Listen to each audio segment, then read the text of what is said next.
Hello there. Name's Paul. Welcome back to the Sunward Hobbies YouTube channel. Today we're going to be talking about Games Workshop's new tools. Wait, don't click away. Yes, there's actually some really good value on here. That's why I'm telling you not to click away. Now, and the other one's just okay. Just okay to maybe depending on your mileage, of course. But you can maybe already tell which one is which. Not spoiling. I really can't wink. What was that last wink? And of course, as always, every single product shown in this video will be available on our website right now, sunwardhobbies.ca. Links in the description down below. First up is the Warhammer Color painting handle. Yes, before we get into the product itself, let's address the logo and name change. If you don't know what that is basically Citadel's new logo. Yes, they are now the artist formerly known as Citadel. They are now known as Warhammer Color, and they replaced Citadel, which is iconic. Sad to see it go, but from a marketing perspective, I understand why they did it. You can never escape Warhammer ever again, even if you're painting a tank, a Tamiya tank, and you use Citadel paints, it will say Warhammer on it. When you make a video, it will say Warhammer on it. Smart. I can't fault them for doing it. Regardless of what your opinion is, let's now move on to the painting handle itself. And I'm not gonna lie to y'all, this is strange. This is a strange design choice. But let's get the positive out of the way first. This is basically dirt cheap. Yeah, this is less than $10. Canadian at that. So yeah, I'm not gonna get into the specific pricing in case they increase in price in the near future. But guys, this is incredibly cheap. But you're like, okay, I can see where the cheapness came from, but it's not only that, guys. Oh my gosh! It's hollow! That's how they got rid of all the money. Let's compare it to their old, very classic, traditional one. The one that opens up. This one's very beloved. The old one can hold 25 to 40 millimeter bases. Granted, with the 40, with some difficulty, you genuinely have to stretch it open like that for it to hold the 40, but it can do it, and it is rated to do it. This one, however, doesn't have any sort of opening, what do you call that, a platform, a mouth to accommodate the base. It just has this amphitheater-looking thing. Yeah, and then there are gaps there. You can just slot in your mini. Be it with some difficulty, please get in there. Oh my God, I'm so scared. I'm actually so scared. Wait. And it's on with a decent amount of difficulty because even though it looks, very flimsy, they actually added some sort of support strut right there. I don't know if it's visible. Right there. You can see it right there in the middle. They added that to make it a little sturdier because they realized when making this that this will break. It will snap off immediately if they don't do so. So there's not a lot of give when you're trying to force a 40 millimeter base in. And speaking of bases, look at that. It's actually warping the base. Now his foot's supposed to be off. That's not part of it. The painting handle didn't do that. But look at it. Oh my goodness. No, don't like that. Let's compare it to the classic one. This is a 40 millimeter base. And this is how you do it. You insert it on one side like this while pulling the other side. And you have an easy way to put on your 40 millimeter base on the classic painting handle. Whereas this, I genuinely struggled, guys. I was making light of it, but the fact that the base was bending as I was doing it, and I thought that this was gonna break, frankly, I'm not gonna lie to you, I never want to do that again. It was scary. So yes, there is a genuine risk of breaking your 40 millimeter bases. Now, it didn't really struggle as much, not even close. With the 32 right here, there's a 32 millimeter. It's not really warping it either. I just had to give it a little bit of a stretch and it fit.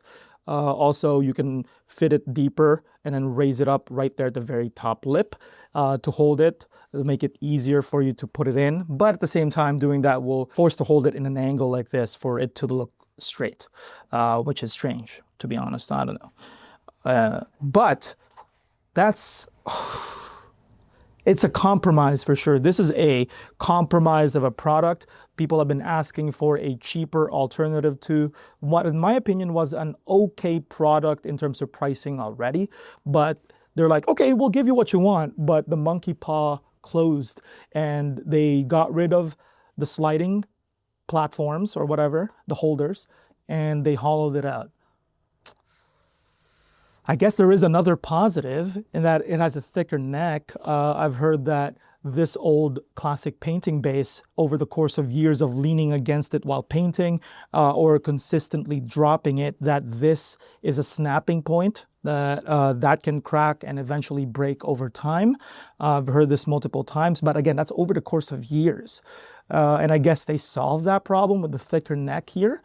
But at the same time, in solving that problem and the cost problem, they created a new dilemma in that they hauled it out and removed the sliding holder in favor of what feels way worse.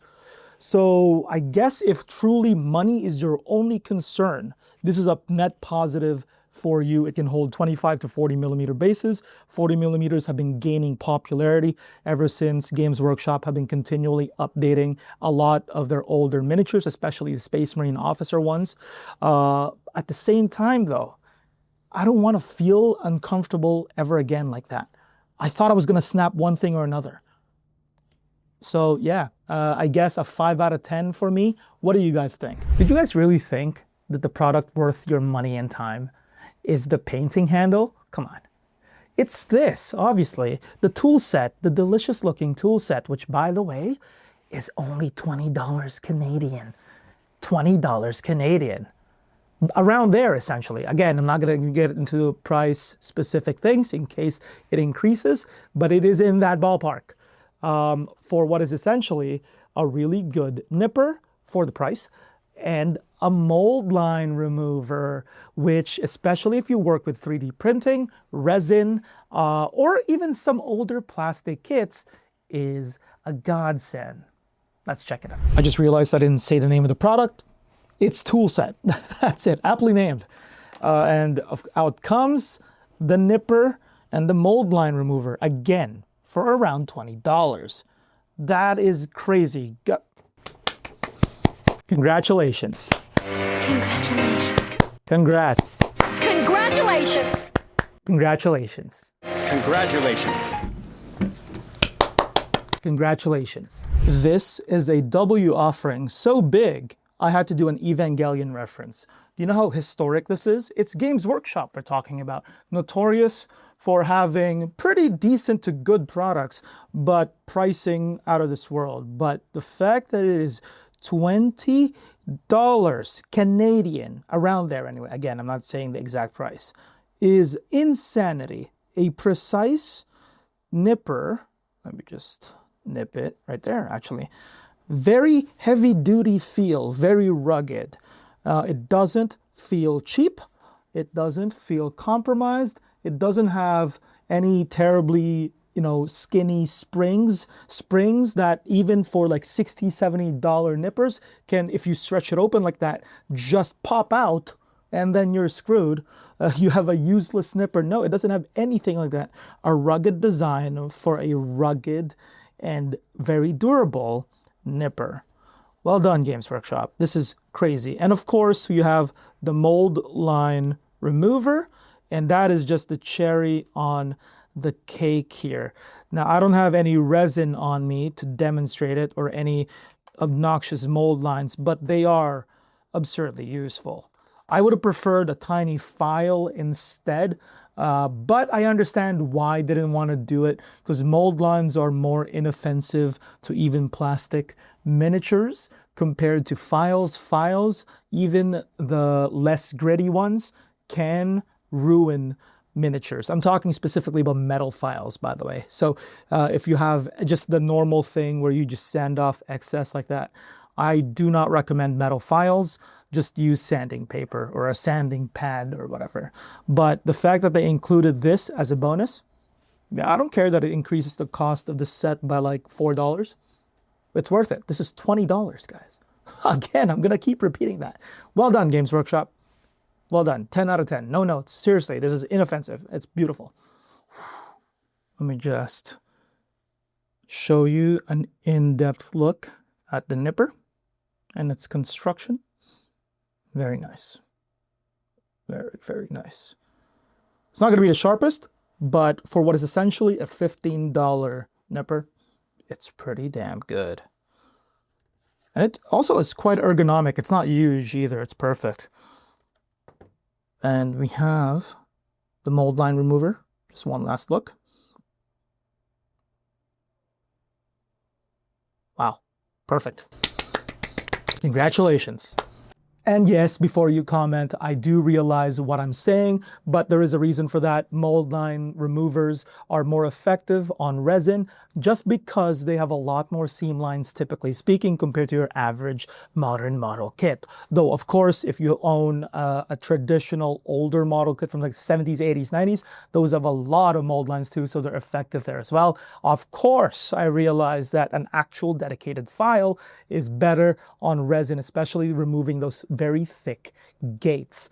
I realize that. I just made that comment because they have a lot of mold lines, okay? So that's why. What do you all think about these two specifically? Personally, I think this is extremely worth it, even if you're not doing Warhammer, which is the intended purpose of.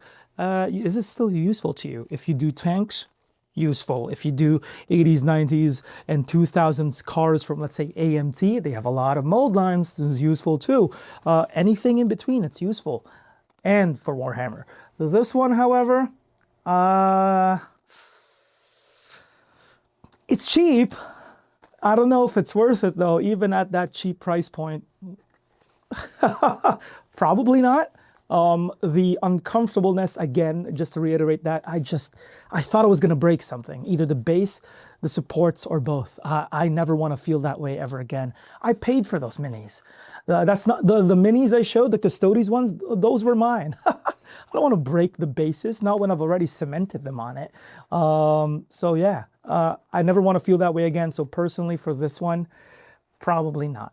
Depends on you though. If money is truly your only concern, you'll stomach the discomfort, it will fit, then it's worth it.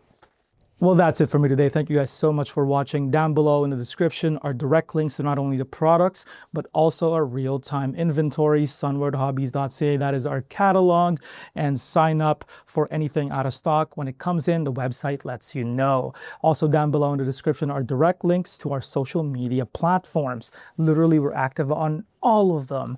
Everything gets a video. Seriously, even the tiniest announcements, even tiny restocks of certain products gets their own dedicated video on our social media platforms. We are active.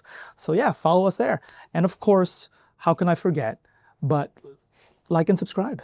If you enjoyed the video, thank you for watching. Thank you for supporting us. We're trying to hit 20K before end of year. Maybe it's possible. We didn't think 10K was possible last year and we hit it anyway. So yeah, thank you guys. Bye-bye.